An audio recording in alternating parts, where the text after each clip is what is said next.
Mina insangu ngaqala ukuyibhema ngoJanuary 2014, and I never thought I'd be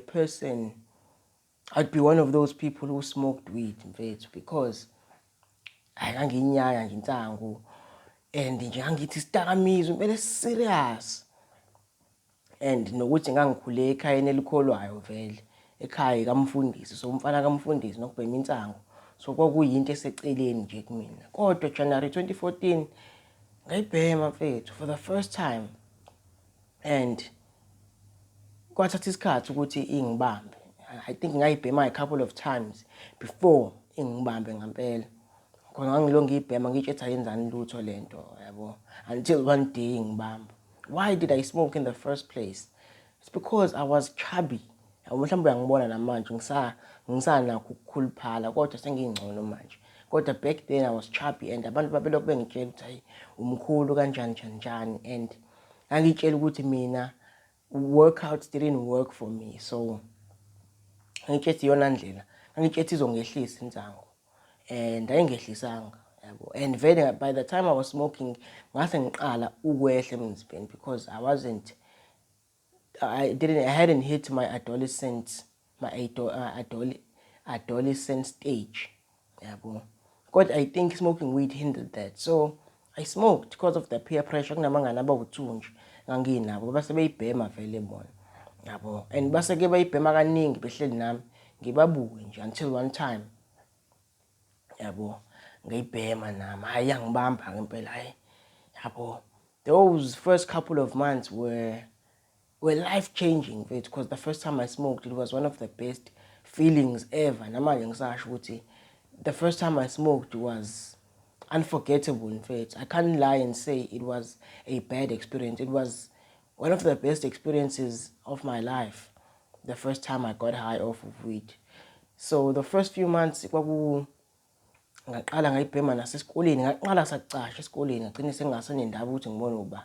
So I was kind of living a double life. Ekhaya noma bebengisola kodwa bebengazi ukuthi ngiyabhema, kodwa esikoleni ngase ngibhema live nje. Kwashaya uJoni kwakhona into eyenzakalayo-ke, kodwa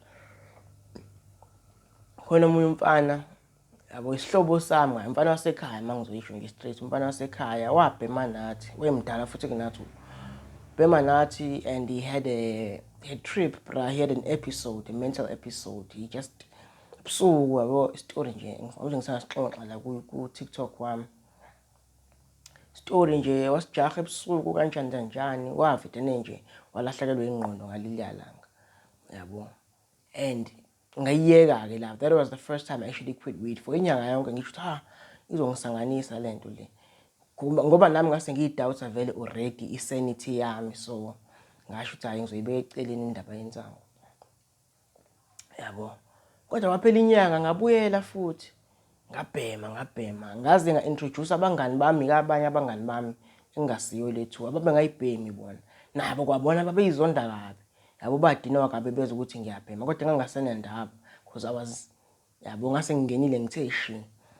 Kwabona ngababhemisa, yabo, abangani bami abawu-2 or 3, yeah. Hawu, wabona nje abafaka ngampela lento. Cabanga umfana kamfundisi, abantu basekhaya basemphakathini basola ukuthi ibona laba bazongifaka insangu, kanti mina osefaka bona laba, because no one expected ukuthi kube yimina kube uyena nje oyi-ringleader yalento. Ngangena-ke kodwa, that's how ironic life is. So nje from 2015 to 2017 it was just a blur. I was a huge advocate of insangu. I even remember saying or thinking that the world would be a better place if everyone smoked weed. I even remember I did a presentation of insangu at grade 12, because throughout that time I hadn't experienced negative effects of insangu. Actually, mase ngibuka manje, I was experiencing them, but I was too invested in the positive side of insangu. I didn't realize ukuthi yayisengilimaza vele, because my school performance, my academic performance started to suffer. I was still passing because I think I'm like that, ukuthi noma ngingafundi kangako, but I can always work hard enough in order to pass. So From 2015 to 2017 ngangisafunda high school and ngaqeda high school. Ngiqeda nje insangu ngiyayithanda mfethu, anginankinga nayo. Yabo kodwa ngisafihlile ekhaya ukuthi ngiyayibhema. So 2018 ngangiseMaritzburg nakhona ngisayibhema nje still eMaritzburg. 2019 that's when I was introduced for the first time to self-improvement. I started going to the gym and I quit weed. Like consciously this time I quit weed ngathi ngiyayibhema. And ngiyakhumbula kahle ngangihlala rest la ngangidayisa futhi benogwayi. And this lasted a couple of months nakhona. Yabo. I was just invested in improving myself, in going to the gym and getting this money, in just focusing on school. Yabo kodwa I wasn't aware ukuthi these good habits, they take a long time in order ukuthi ziyishintshe impilo yakho. But I think mina I was too impatient ukuthi ngiyilinde leyo nto. So I relapsed again. And 2019 to 2020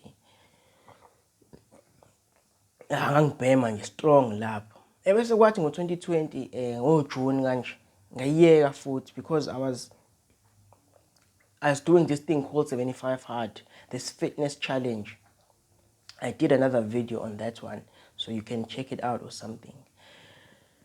So ngayibhema, ayibo man, ngayiquita for lesikhathi for 2.5 months. Ngabuyela stronger than ever before because ngangiyeke for lesikhashana lesi. 2020 ngabo August kanje to 2021 early ngangibhema nje strong. Bese kuthi early ngo-2021 I quit again whilst I was dating this chick. Le ngane engayithandi insangu, ngokungane ekholwayo, sasifunda naye eclassini nani. And yangisiza ukuthi ngiyeke insangu. Engathandi ngempela ukuthi ngibheme. Yabo, even though nami phela ngangiyekela izathu ezirong because awukwazi ukuyekela umuntu ukubhema. Yabo. So ngaqhubeka ngabhema. No man, I quit weed for this time. And then me and this girl broke up and I relapsed hard. Yabo, and I went harder. It's like that's when I developed an eating disorder and all of that. And I relapsed a few months after this girl. Not even a few months. I think the same month me and this girl broke up, I relapsed. So from the middle of 2021 up to 2022, ngangibhema strong. 22 wonke nje ngangibhema wonke. Ebese wathi ngo-2023 I quit again. I'm sure you're seeing a pattern ukuthi ngiyayibhema ngiyayiyeka. Ngase ngiqala ukuwabona ama-detriments insangu. Ngingasayithandi because engasangibambi ngale ndlela engibamba ngayo before. Ngase ngibona ukuthi ngimosha imali, ngimosha isikhathi, ngimosha nempilo yami because as much as ingasangidake kodwa kukhona into eyenza engqondweni yami. Nami khona ingxenye ze-identity yami ezilimalayo ngenxa yokuthi ngilokhu ngibuyela kwinto engithi angiyifuni. Yabo. So 2023 I quit. I couldn't take it anymore. For 9 months I was clean. I think this was the longest time I stayed clean. For 9 months I was clean and I started to find myself again. I found love and joy in the little things empilweni. Yabo, ngangasasebenzi lana ngasengiqedile nesikole. Yabo, ngasengiqedile ne-internship yami. I was unemployed kodwa nje I was just enjoying life. Nasekhaya baqala ukungibona. I think this was the first time in a long time in years beqala ukungibona ngi-improve. Beqala ukungibona ukuthi ngibhemi because kini noma bengaboni ukuthi bengakuboni uyishunqisa kanje kodwa bayakubona nje uyabhema mfethu. Base bakuza ukunuka bayabona nabantu ohamba nabo. So basuke bebona kodwa for the first time ngakwazi ukuvula isifuba ngakhuluma nomalume wami about yonke lento lena. Ngabatshela nasekhaya ukuthi ngisabhemi. So kwaku right, it was really good. Yabo. So uphela lona 9 months and I relapsed again, bruh. I relapsed again because lokhu it was, I wouldn't say it was intentional because ngangayitshela ukuthi ngangitshela ngizobhema nje ngaleso sikhathi leso. Kodwa nje from I think October 2023 up to 2025 December ngangibhema non-stop lapha and I think this time was till December last year impela ngangibhema non-stop. My mental health took a plummet. That's when I even had this near-death experience that I'm going to talk about in another video. Yabo, so nje impilo yami ingqondo yami engasekho right. I had other habits that I wanted to kick. So I quit, bruh. I quit because I realized I almost lost my life laphan, and I don't want to spend most of my life as an addict. You know what I'm saying?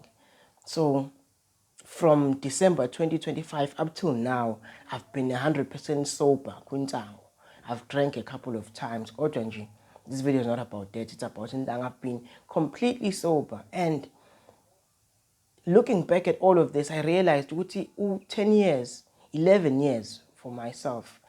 It goes by really quick, really quick.